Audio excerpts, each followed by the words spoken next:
So I want to talk today a little bit about the importance of seeking things that put you outside of your comfort zone and getting comfortable with being uncomfortable. And that's what kind of pursuing this half Ironman completion was for me. It was something that sounded very, very ambitious, something I wasn't sure I could do, something I knew that would require a lot of training for, and a lot of researching, and it just sounded really, really difficult. And that's what motivated me to do it, is I was seeking something that would make me very uncomfortable and put me outside of my comfort zone. I read a book called The 12-Hour Walk by Colin O'Brady a few months ago, before I started this training. He talks about kind of ones and tens in life, and how in order to really get these 10 out of 10 highs in life, you have to have a lot of lows. He's done some just incredible feats throughout the years. He's done these incredible water crossings just by hand rowing.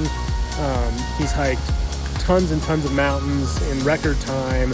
He's walked across Antarctica and won a race doing that. He's done a lot of really incredible stuff, and he talks about how during these physical feats, he's at a 1 out of 10. You know, he's miserable, he's tired, he thinks he's gonna die in a lot of situations, but these 1s out of 10s create these 10 out of 10 accomplishments.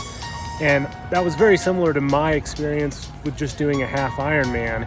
You know, there was times during this event that I was like, there's no way I'm gonna finish this. I'm tired. I could see myself getting injured doing this, but you just keep pushing through, taking another step, continually pedaling a little bit further. When I went across the finish line and saw my girls waiting for me, it was totally worth it. And I was actually like emotional at the end of it. It was, a weird experience to kind of empty your mind for this long period of time while you do this event. And then towards the end, when I realized I was actually going to finish, I started getting very emotional just about my girls and thinking about their lives. It's kind of an interesting process, but it came about just because I was able to be comfortable with being uncomfortable for 7.5 hours. Let me just kind of say what it took to go from never having done a triathlon to doing a half Ironman. Which for those of you that don't know is a 1.2 mile swim, a 56 mile bike, and a half marathon distance run. I started training in January. For the first 3 months, I just kind of did long distance endurance training. I stopped lifting weights.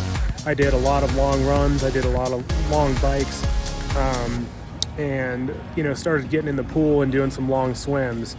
The last 8 weeks before the race, I did a very structured training, which is between 12 and 15 hours a week, where I would do something every day of the week except for one, which would just be a rest day. And it was very heavy on the swimming, which I thought was weird because proportionately the swimming part of the race is very, very short compared to the bike and the run. But getting out there in the water, it makes a lot of sense why they have you do a lot of swim training. You get out there with a whole bunch of other people, it's pretty sketchy at times. In the first 500 meters, I got my goggles knocked off. They were filling with water at one point. And so I had to float on my back, figure out my goggles, get them back on my head, get rid of the leaks. And the first 500 meters, just because of that and kind of being disoriented, really, really sucked. Completely different than being in the pool. And after the first 500 meters, I was able to kind of settle in and, just focus on my technique and not expending more energy than was necessary, and watch myself around the other athletes and make sure I'm not running into people, and redirecting towards the buoys and doing proper sighting. But the first 500 meters really sucked and added quite a bit to my time. So I finished in about 45 minutes when I was expecting to finish closer to 40 from the swim. But I understand why the training is very heavy in the swimming, just because of how disorienting it can be in the water. And so you have to be a really strong swimmer to overcome all these other challenges, because it's not just swimming laps in a pool. The bike part of the Ironman in Boulder, you gain about 2,400 feet of elevation gain, and it's rolling hills, which is nice because for every elevation gain that you gain, you get some downhill, which is really nice. It's a really good break for your legs. And so the bike actually went a little bit better than I thought it would. The half marathon at the end really sucked. My legs were pretty gassed by that point. I was able to run about 3/4 of it and walk about 1/4 of it. I felt like I did enough training. I stuck to my routine pretty strictly the last few months. I spent a lot of hours doing all this stuff. The part I wish I had stuck to better would have been a better nutrition plan. It's really hard to eat good if you don't have a plan after these long workouts. You know, I burn 2,500 calories some days in these workouts, and I would just eat way too many calories because you're just starving. Because this race would have been a lot easier, 20, 30 pounds lighter.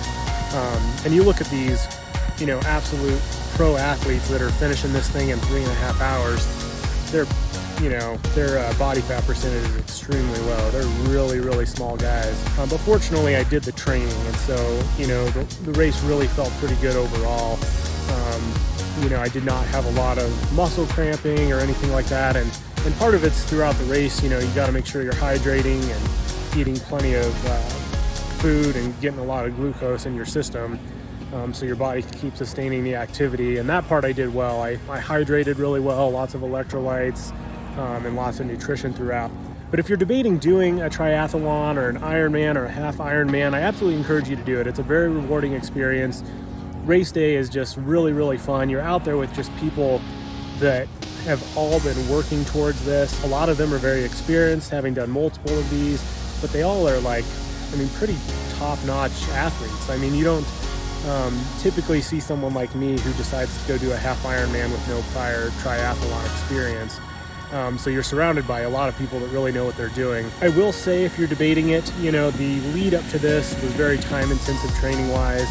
I had some very early mornings, some very long days.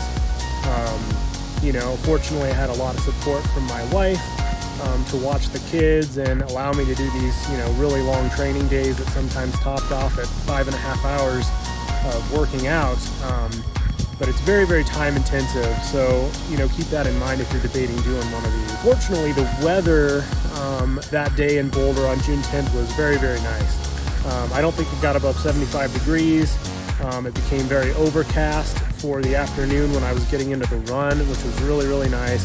If it had been 85 or 90 degrees and sunny the whole day, there's a good chance I may not have finished in the 8.5 hour cutoff. The 7.5 hours that I finished in doesn't leave a lot of room for things to go wrong. If I had had a flat tire or became super dehydrated and had to stop and catch up on my hydration because of the hot sun, there's a good chance I would not have finished. So the weather was definitely in my favor that day. But going back to kind of why I did it and why I think it's important to do things that challenge you is I think it really builds character to do things that are very difficult.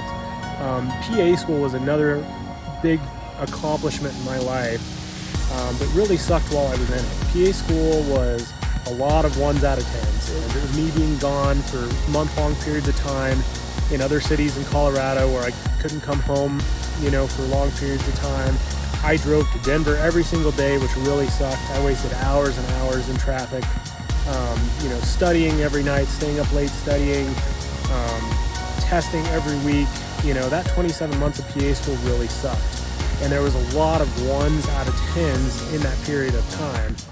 But now being a PA and having the job in the ER that I've dreamed of for years, there's a lot of 10 out of 10 experiences I have now. I really enjoy my job. I'm not working for free anymore. This is, you know, something that I get compensated for. And it's very rewarding. You know, I really like to diagnose dangerous conditions and help save people's lives, and I get that opportunity every single day that I go into work. And so I have a lot of 10s out of 10s now as a result of those 1s out of 10s. And this is true for so many things in life. You have to go through the horrible experiences, the 1s out of 10s, in order to get to the 10s out of 10s. Some people live their whole life at a 5 out of 10, a 6 out of 10, never really making themselves uncomfortable, never really striving for something or having ambition to accomplish something difficult, and they never achieve those 10s out of 10s. And so my encouragement to you guys today is to reach for those 10 out of 10 highs. And you can only get to them most commonly by dealing with things that are very, very uncomfortable in these 1 out of 10 experiences. You know, the entire run was a 1 out of 10 experience. It really sucked. It's painful the whole time. You know, I'm getting a little bit of a headache from dehydration. You know, knowing that you've got 13.1 full miles you've got to go, it really, really sucked. But passing that finish line and seeing my girls was a 10 out of 10 experience. that I would not have replicated had I been sitting on the couch that day doing nothing. Seek those things that are difficult. Seek those things that are uncomfortable. I think that seeking after things that can be uncomfortable and seeking after things that are very, very difficult is absolutely worth it. So if you're out there today debating PA school, nurse practitioner school, some kind of higher education, I would encourage you to go for it. Yes, it's going to suck while you're in it. It's going to take a lot of your time. It's going to be painful. You're going to make sacrifices for it. But in the long run, these kinds of things are absolutely worth it to get that 10 out of 10 experience in life. You don't want to go through life without experiencing those 10 out of 10 experiences. So get comfortable with being uncomfortable.